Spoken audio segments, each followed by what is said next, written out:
Hello student, myself Divyani and welcome to the study class. तो आज हम पढ़ने वाले एमपी डीएलएड मतलब मध्य प्रदेश डीएलएड का प्रथम वर्ष का सब्जेक्ट भाषा बोध एवं प्रारंभिक भाषा विकास मतलब भाषा प्रारंभ में कैसे सीखी जाती है, बच्चों द्वारा कैसे समझी जाती है, कैसे बोली जाती है, इस पर हम क्या करेंगे, विचार करेंगे। जिसकी स्टेज के बारे में बात करेंगे कि भाषा बच्चों को कैसी समझती है, कैसी बोली जाती है, बच्चों द्वारा कैसे उसका यूज किया जाता है। जिसकी इकाई नंबर फर्स्ट मतलब यूनिट नंबर फर्स्ट है भाषा क्या है, मतलब लैंग्वेज क्या है। लैंग्वेज एक हमारे विचारों के आदान प्रदान करने की क्या है, एक प्रोसेस है। तो आइए इसकी ब्लूप्रिंट के बारे में बात कर लेते हैं। तो इसकी ब्लूप्रिंट कुछ इस प्रकार है। इसमें सिर्फ 2 मार्क के एमसीक्यू आने वाले हैं। इसमें सिर्फ 2 मार्क के एमसीक्यू आने वाले हैं। इसमें तो इस चैप्टर में फिर हमको लॉन्ग आंसर टाइप क्वेश्चन या शॉर्ट आंसर टाइप क्वेश्चन पढ़ने की कोई ज़रूरत नहीं है। इसमें सिर्फ हम एमसीक्यू टाइप क्वेश्चन पढ़ेंगे। तो आइए हमारा फर्स्ट क्वेश्चन स्टार्ट करते हैं। वैसे हमारा कोर्स आपके लिए बहुत बेनिफिशियल है। हमारा एमपी डीएलएड, आप अगर एमपी डीएलएड की 100% तैयारी करना चाहते हो तो आप हमारा कोर्स परचेस कर सकते हैं, जिसमें आपको नोट्स, पीवाईक्यूज यानी प्रीवियस ईयर क्वेश्चंस पेपर मतलब प्रीवियस जो ईयर में जो क्वेश्चंस आए हैं पेपर्स में डीएलएड के, वो भी आपको प्रोवाइड किए जाएंगे। और क्वेश्चंस विद आंसर मतलब क्वेश्चन भी दिए जाएंगे और साथ साथ उसके आंसर भी प्रोवाइड किए जाएंगे। साथ में वीडियो लेक्चर्स भी आपको अवेलेबल किए जाएंगे। तो हमारा कोर्स परचेस करना बहुत आसान है। इस वीडियो के डिस्क्रिप्शन में लिंक दी हुई है, वहां से हमारा ऐप डाउनलोड करके हमारा कोर्स परचेस कर सकते हैं। तो चलिए शुरुआत करते हैं हम हमारे फर्स्ट क्वेश्चन की। हमारा फर्स्ट क्वेश्चन है, निम्नलिखित में से मध्य प्रदेश की बोली है। मध्य प्रदेश मतलब हमारा जो प्रदेश है, हमारा जो राज्य है, उसकी बोली क्या है। सबसे पहला ऑप्शन है भोजपुरी, सेकंड ऑप्शन है बुंदेली, थर्ड ऑप्शन है अवधी, फोर्थ ऑप्शन है मैथिली। भोजपुरी तो यूपी बिहार वाली भाषा है, साथ में अवधी और मैथिली भी यूपी बिहार वाली भाषा है। तो बची कौन सी भाषा, बुंदेली, जो हमारे मध्य प्रदेश के बुंदेलखंड में बोली जाती है। इसलिए मध्य प्रदेश की बोली कौन सी है, बुंदेली बोली बोली जाती है। हमारे मध्य प्रदेश की बोली बुंदेली बोली है। सेकंड क्वेश्चन है, मालवी भाषा का क्षेत्र क्या है। मालवी भाषा मध्य प्रदेश के मालवा में बोली जाती है, इसलिए उसको मालवी भाषा कहते हैं।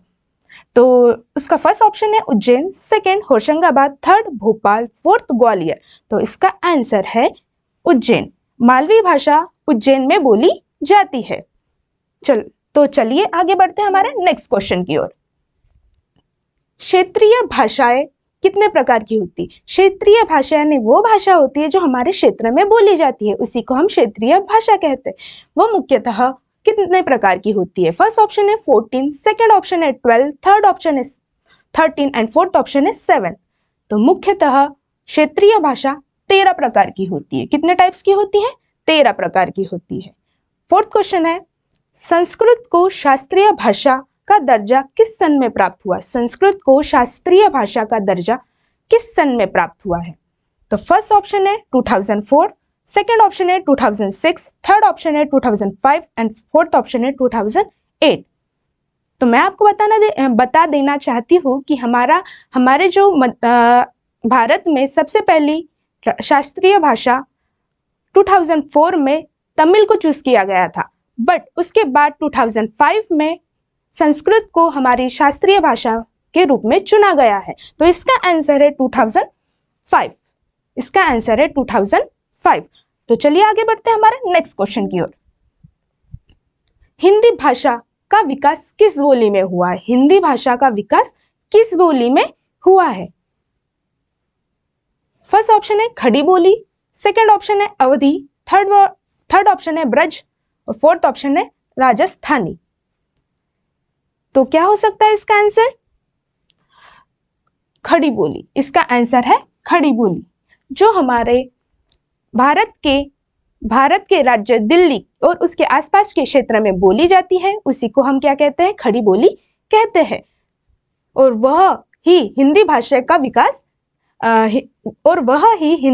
का विकास के लिए उपयोग की जाती है, उसी को हम क्या कहते हैं, खड़ी बोली कहते हैं।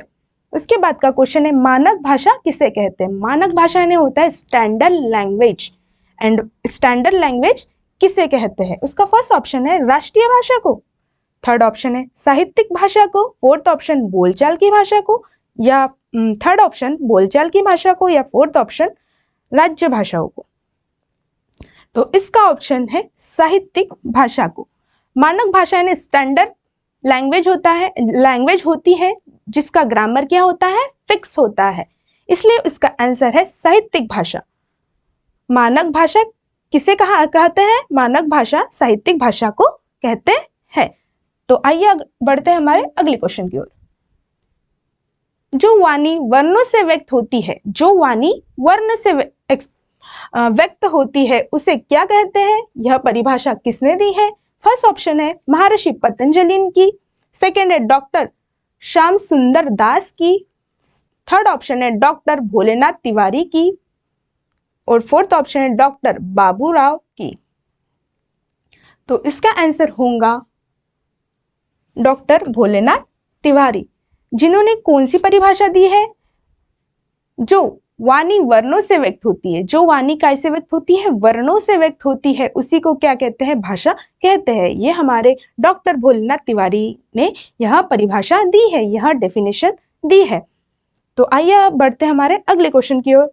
कोश डिक्शनरी में किसका ज्ञान होता है? डिक्शनरी में किसका ज्ञान होता है? फर्स्ट ऑप्शन है भाषा, अर्थ, फर्स्ट ऑप्शन है शब्द, सेकेंड अर्थ, थर्ड भाषा, और फोर्थ उपयुक्त सभी। तो इसका आंसर होगा भाषा, क्योंकि डिक्शनरी में इसका आंसर होगा शब्द, क्योंकि डिक्शनरी में शब्दों का ही क्या दिया रहता है? अर्थ दिया हुआ होता है, इसलिए हम डिक्शनरी या अर्थ जो कोश होता है उसका आंसर क्या होगा? कोश में किसका ज्ञान दिया होता है? दिया हुआ होता है शब्द का। किसका? शब्द का ज्ञान दिया हुआ होता है। इसके आगे के क्वेश्चन के बारे में पढ़ लेते हैं। छत्तीसगढ़ में कौन सी बोली बोली जाती है? छत्तीसगढ़ में कौन सी बोली बोली जाती है? फर्स्ट ऑप्शन है भोजपुरी, सेकंड ऑप्शन है मैथिली, थर्ड ऑप्शन है हल्बी, फोर्थ ऑप्शन है अवधी। तो इसका आंसर होगा हल्बी। छत्तीसगढ़ में कौन सी बोली बोली जाती है? हल्बी बोली बोली जाती है। छत्तीसगढ़ हमारे मध्य प्रदेश का ही हिस्सा था, जो अभी अलग हो गया है मध्य प्रदेश से, इसलिए छत्तीसगढ़ में हल्बी बोली बोली जाती है और मध्य प्रदेश में बुंदेली बोली बोली जाती है। उसके आगे का क्वेश्चन है, मालवी बोली का केंद्र स्थल कौन सा है? मालवी बोली का केंद्र स्थल कौन सा है? अभी मैंने बताया था मालवी बोली हमारे मध्य प्रदेश के मालवा में बोली जाती है। तो फर्स्ट ऑप्शन है झबुआ में, सेकेंड ऑप्शन है छतरपुर में, थर्ड ऑप्शन इंदौर में, और फोर्थ ऑप्शन है ग्वालियर में। तो मालवा बोली का केंद्र स्थल इंदौर है। कौन सा है? याद रखिएगा, मालवा बोली का केंद्र स्थल इंदौर है। हम इंदौर को क्लीन सिटी के नाम से भी जानते हैं, जो हमारे मध्य प्रदेश में है। नेक्स्ट क्वेश्चन, हिंदी भाषा में प्रयोग होने वाली लिपि का क्या नाम है? हिंदी भाषा में प्रयोग होने वाली लिपि का क्या नाम है? फर्स्ट ऑप्शन नागरी लिपि, सेकंड ऑप्शन देवनागरी लिपि, थर्ड ऑप्शन खरोष्ठी लिपि, फोर्थ ऑप्शन दक्षिणी लिपि। इसका आंसर है देवनागरी लिपि। इसका आंसर है देवनागरी लिपि। हिंदी भाषा में प्रयोग होने वाले लिपि का नाम है देवनागरी लिपि। यह एक प्राचीन लिपि है जो बाएं से दाएं लिखी जाती है और जैसे बोली जाती है और वैसे ही वो लिखी जाती है, उसी को हम देवनागरी लिपि कहते हैं, जो बाएं से दाएं लिखी जाती है। नेक्स्ट क्वेश्चन है, निम्नलिखित में से कौन सी मध्य प्रदेश की प्रमुख बोली है? मध्य प्रदेश की प्रमुख बोली मैंने स्टार्टिंग में ही बताया था आपको, मध्य प्रदेश की प्रमुख बोली कौन सी है करके। तो आइए पढ़ते हैं इसके ऑप्शंस। भोजपुरी फर्स्ट ऑप्शन है भोजपुरी, सेकंड ऑप्शन है बुंदेली, थर्ड ऑप्शन है अवधी, फोर्थ ऑप्शन है मैथिली। तो इसका आंसर है बुंदेली। मैंने आपको पहले ही बताया था कि मध्य प्रदेश के बुंदेलखंड में बोली जाने वाली बोली कहलाती है, या मध्य प्रदेश में बोली जाने वाली बोली कौन सी है? बुंदेली बोली है। तो बढ़ते हैं हमारे अगले क्वेश्चन की ओर। भाषा क्या है? स्टार्टिंग में ही मैंने आपको बताया था कि भाषा क्या है? हमारे विचारों को आदान प्रदान करने का क्या है? एक माध्यम है। तो इसका आंसर क्या है? विचारों के आदान प्रदान करने का क्या है? एक माध्यम है। उसके बाद का क्वेश्चन देख लेते हैं, देवनागरी लिपि की सबसे बड़ी विशेषताएं क्या है। अभी मैंने जस्ट आपको समझाया देवनागरी वाला क्वेश्चन, उसी में मैंने आपको सभी डिटेल्स बता दी है कि देवनागरी लिपि कैसे लिखी जाती है, कैसे बोली जाती है, जैसे बोली जाती है वैसे ही लिखी जाती है, सेम सब कुछ मैंने आपको बता दिया है। तो चलिए इसके ऑप्शन के बारे में पढ़ लेते हैं, कौन कौन से ऑप्शन है। तो यह फर्स्ट ऑप्शन, यह लिखने में सरल है। क्या यह बात सही है कि यह लिखने में सरल है? सेकंड ऑप्शन है, इसमें सभी ध्वनियां है। क्या इसमें सभी साउंड होते हैं? थर्ड ऑप्शन है, यह जैसे बोली जाती है वैसे ही लिखी जाती है। क्या यह बात सही है, वह जैसे बोली जाती है वैसे ही लिखी जाती है? फोर्थ ऑप्शन है, यह उच्चारण में सुविधाजनक है। और यह उच्चारण के लिए सुविधाजनक है या नहीं? तो इसका आंसर क्या होगा? मैंने आपको पहले ही बताया था कि इसका ऑप्शन होगा कि यह जैसे बोली जाती है वैसे ही लिखी जाती है। देवनागरिक बोली या देवनागरिक लिपि जैसी बोली जाती है वैसे ही क्या होती है, लिखी जाती है, जो बाएं से दाएं लिखे जाती है। इसी को देवनागरिक लिपि कहते हैं। तो बढ़ते हैं हमारे अगले क्वेश्चन की ओर। देवनागरिक लिपि का विकास कहाँ हुआ है? देवनागरिक लिपि का विकास कहाँ पर हुआ है? फर्स्ट ऑप्शन है खगोष्ठी लिपि में, सेकंड ऑप्शन है ब्राह्मी लिपि में, थर्ड ऑप्शन है उत्तरी लिपि में, उत्तर लिपि में, या फोर्थ ऑप्शन है दक्षिण लिपि में। तो इसका आंसर है ब्राह्मी लिपि में। कौन सी लिपि में? ब्राह्मी लिपि में। ब्राह्मी एक प्राचीन लिपि है जिसके द्वारा ही सभी बोलियों या लिपियों का क्या हुआ है, इंप्रूवमेंट हुआ है, विकास हुआ है। तो इसका आंसर है देवनागरिक लिपि का विकास ब्राह्मी लिपि में हुआ है। आगे के क्वेश्चन पढ़ लेते हैं। बोली विकसित होकर स्वाभाविक रूप से ग्रहण कर लेती है। बोली विकसित होकर स्वाभाविक रूप से बिहेवियर में क्या कर लेती है, ग्रहण कर ली जाती है। उसी को क्या कहते हैं? राष्ट्रीय भाषा कहते हैं, या भाषा कहते हैं, या विभाषा कहते हैं, या राजभाषा कहते हैं? उसी को क्या कहते हैं? हम भाषा कहते हैं। क्योंकि जो हम भाषा ग्रहण करेंगे उसी को ही तो भाषा कहेंगे ना। जो हम बोलेंगे उसी को क्या कहेंगे? हमारे विचारों का आदान प्रदान करने वाली ही बोली या भाषा क्या कहलाती है? भाषा कहलाती है। हमारी बोली विकसित करने की जो स्वाभाविक रूप से हम जो भाषा ग्रहण करते हैं उसी को क्या कहते हैं? भाषा कहते हैं। बढ़ते हैं हमारे अगले क्वेश्चन की ओर। मध्य प्रदेश के सागर संभाग की स्थानीय भाषा बोली है।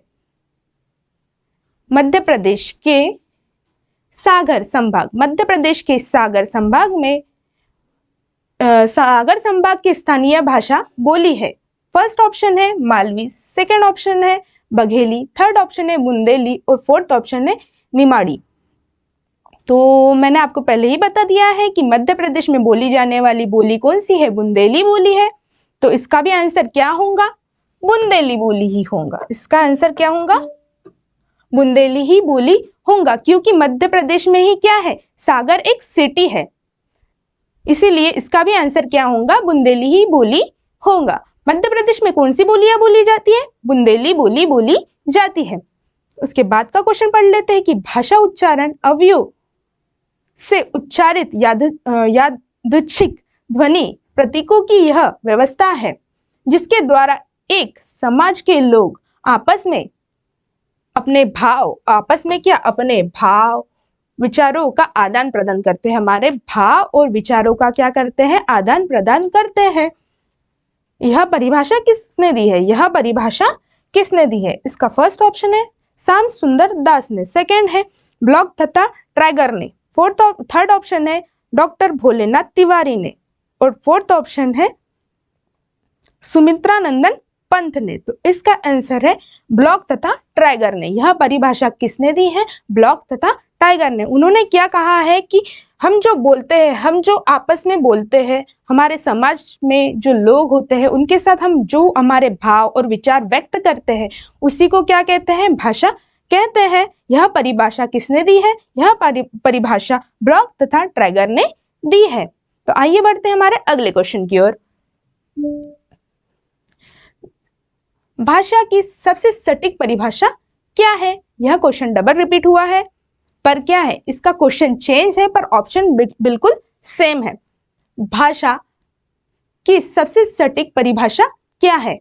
क्या है? आत्मा की अवध्वनितात्मक बातचीत है या ध्वनि संकेतों का व्यवहार है, उच्चारणों अवयव की उच्चारित यादृच्छिक ध्वनि प्रतीकों की व्यवस्था है या विचारों के आदान प्रदान करने का माध्यम है। मैंने आपको पहले ही बताया है कि भाषा हमारे विचारों के आदान प्रदान करने का क्या है, एक माध्यम है, मेथड है।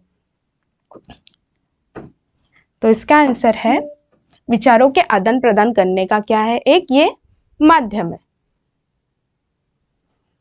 देवनागरिक लिपि की सबसे बड़ी विशेषता क्या है? देवनागरिक लिपि की सबसे बड़ी विशेषता क्या है? देवनागरिक लिपि की सबसे बड़ी जो विशेषता है वह यह है कि यह जैसे बोली जाती है वैसे ही क्या होती है, यह लिखी जाती है। जैसे बोली जाती है वैसे ही यह लिखी जाती है, जो बाएं से दाएं लिखी जाती है। देवनागरिक लिपि बाएं से दाएं लिखी जाती है और वह जैसे बोली जाती है वैसे ही लिखी भी जाती है।